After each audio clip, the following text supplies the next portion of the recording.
Hey guys, Caleb here with DSLR Video Shooter, and in this one I got kind of a crazy weird rig for you guys, and I'm calling this the Trombone rig because it has an arm that can extend and kind of reminds me of like a trombone.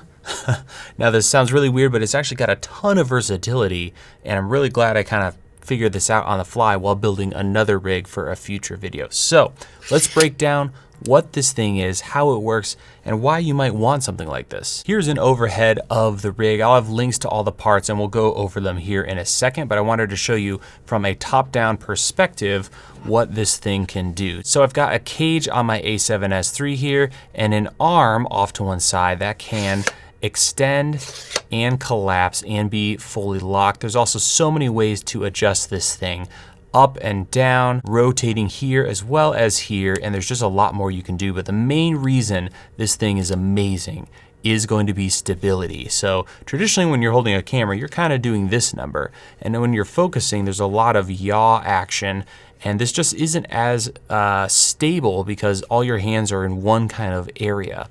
However, if you move this hand to the front of the camera, as you see here, things are just rock solid. You can do so much more with this when it comes to remaining steady.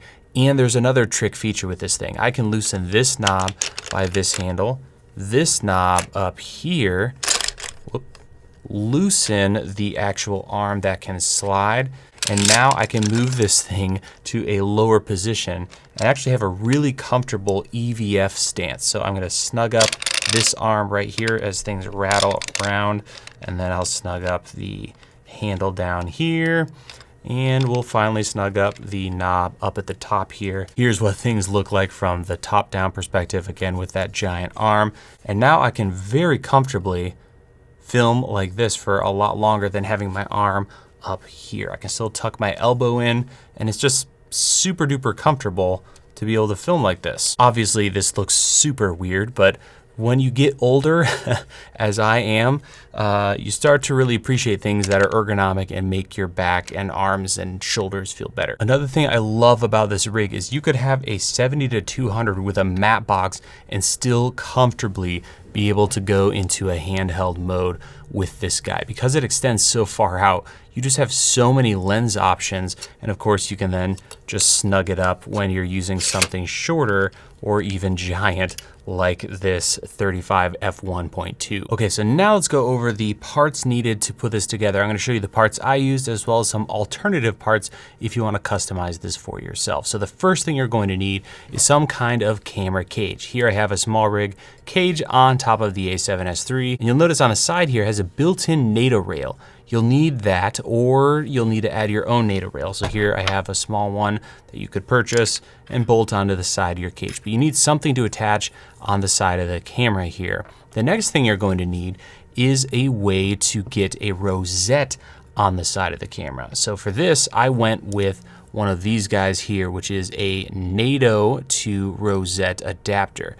This does several things for us. First, it's a super easy way to mount a rosette to the side of the cage like that, but also I can make this whole thing instantly removable. So I can just pop the entire arm off, throw it in a bag if I don't want it. Next, we're going to need some kind of rosette arm, and the star of the show here is this small rig adjustable rosette arm. So you can actually extend it here and then lock it in place. So we're gonna take this guy and mount it to the side of our camera right here, just like that. Now, I went with an adjustable one, which as you can see is a little long here. So you could get something shorter like this very simple rosette arm also from Small Rig, but there's different lengths, different manufacturers.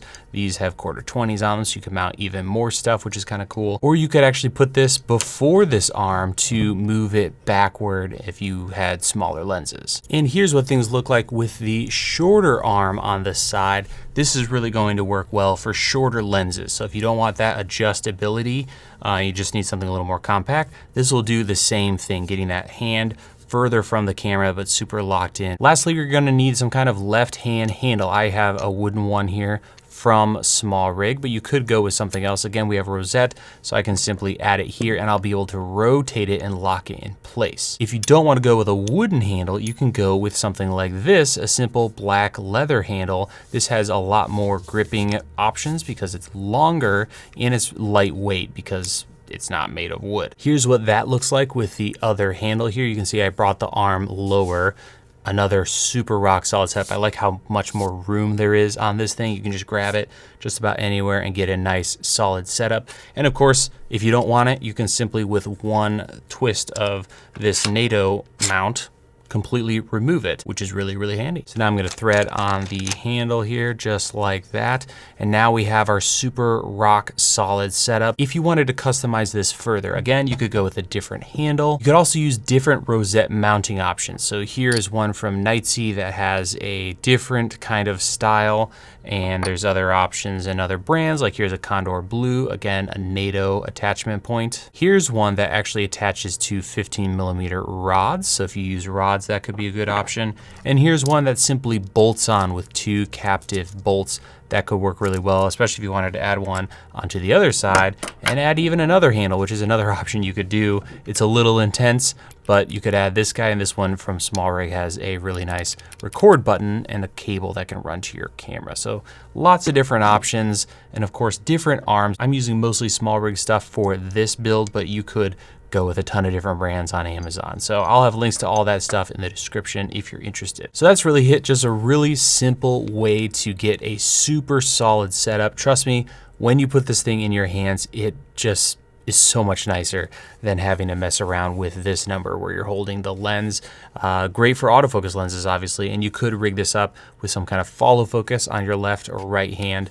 But the point is you want to take your 2 hands and get a wider stance on your rig, and that's really going to help steady things. And then that whole setup where I brought the handle down here could be an option if you're a big EVF fan. So that's gonna wrap up this short video on rigging. If you wanna learn more about rigging, I've done an entire video breaking down everything you need to know, all the different gear categories, different methods of attaching things.